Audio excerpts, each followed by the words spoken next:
Assalamualaikum warahmatullahi wabarakatuh.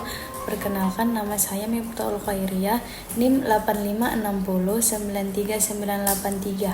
Di sini saya akan menjelaskan tentang konsep pemanfaatan media dalam pembelajaran.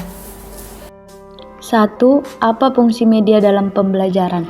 Fungsi media dalam pembelajaran, beberapa alasan mengapa media pembelajaran perlu digunakan dalam proses pembelajaran. Yang pertama, pembelajaran menjadi lebih menarik dan interaktif. Penggunaan media pembelajaran seperti foto atau video dalam hal ini dapat menarik perhatian siswa bila dibandingkan dengan hanya menjelaskan deskripsi saja. Yang kedua, pembelajaran menjadi lebih konkret dan nyata. Penggunaan media pembelajaran terutama di kelas rendah sangat sesuai dengan karakteristik siswa yang masih berada dalam tahap operasional. Yang ketiga, mempersingkat proses kejelasan materi pembelajaran. Bila topik tersebut sulit dijelaskan secara lisan, akan memakan waktu yang sangat lama. Dengan mengganti cara penjelasan dengan menggunakan media pembelajaran akan mengurangi waktu. Dan yang keempat, mendorong siswa belajar secara mandiri. Media pembelajaran yang sudah dirancang khusus untuk pembelajaran tertentu dapat digunakan oleh siswa untuk belajar secara baik individu maupun dalam kelompok. Yang kelima, materi pembelajaran menjadi lebih terstandarisasi. Bila guru menyampaikan materi pembelajaran menggunakan media tertentu, maka siswa akan mendapatkan materi pembelajaran yang sama. Dan yang terakhir, yang keenam, belajar dan mengajar dengan menempatkan aneka sumber belajar. Dengan banyaknya informasi yang ada di sekitar kita, baik itu berupa bahan maupun yang ada dalam bentuk audio visual, maka kita sebagai guru dan siswa yang belajar mempunyai sumber belajar yang sangat beragam. 2. Perkembangan pemanfaatan media dalam pembelajaran. Pemanfaatan media pembelajaran dari masa ke masa. Dapat dikatakan bahwa pemanfaatan media pembelajaran adalah sebagai alat untuk mempelajari yang ada. Semua ilmu yang dipelajari oleh manusia adalah untuk memaknai dan menjalankan kehidupan. Salah satu alasan mengapa media pembelajaran diperlukan adalah keterbatasan kita sebagai manusia untuk mampu melihat atau mendengar, bahkan merasakan segala sesuatu yang kita pelajari.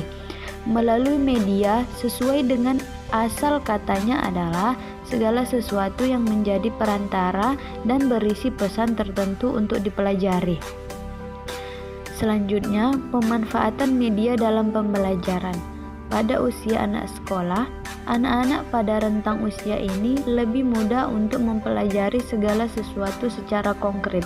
Itu artinya, siswa lebih mudah belajar apabila yang mereka pelajari adalah sesuatu yang sudah mereka kenal dan lihat dalam kehidupan sehari-hari.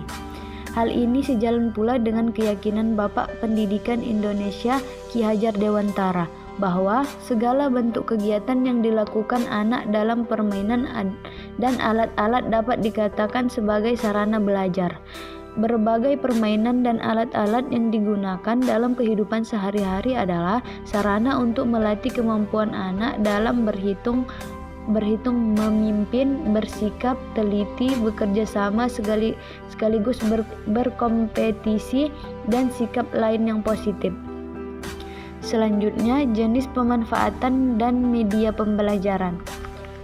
Adapun pemanfaatan media dalam pembelajaran pada dasarnya dapat dibagi menjadi dua, yaitu yang pertama, pemanfaatan media yang didesain khusus. Maksudnya adalah media yang secara sengaja dan terencana dikembangkan untuk mencapai satu, memanfaatkan media yang didesain khusus. Maksudnya adalah media yang secara sengaja dan terencana dikembangkan untuk mencapai tujuan atau kompetensi pembelajaran tertentu. Dan yang kedua, pemanfaatan media yang sudah tersedia. Media pembelajaran yang sudah tersedia dalam hal ini berarti guru tidak lagi harus membuat. Yang perlu ia lakukan adalah mengkaji apakah isi program media sudah sesuai atau belum dengan teori pemanfaatan media pembelajaran. Selanjutnya, media pembelajaran. Dalam kegiatan ini akan mempelajari tentang media sebagai bagian terpadu dengan pembelajaran. Menurut Suparman, pada tahun 2023 menyebutkan bahwa salah satu komponen yang perlu dilakukan guru atau pengajar sebelum melaksanakan pembelajaran dalam mengembangkan strategi pembelajaran yang terdiri dari komponen urutan kegiatan pembelajaran, metode pembelajaran, media pembelajaran, dan yang diperlukan untuk melaksanakan pembelajaran. Mengembangkan strategi pembelajaran sendiri dapat dikatakan sebagai inti dari proses pembelajaran karena berkaitan sangat erat dengan sebagaimana suatu pembelajaran akan berlangsung. Dalam kajian terhadap nama pengembang media pembelajaran yang telah dilakukan oleh Kering dan Gustafson pada tahun 1986, dapat disimpulkan bahwa model tersebut mempunyai komponen yang sama. Yang pertama, pengumpulan data awal. Yang kedua, menentukan kemampuan awal siswa. Yang ketiga, penentuan tujuan atau kompetensi atau tes unjuk kerja. Yang keempat, prosedur pemilihan metode dan media pembelajaran.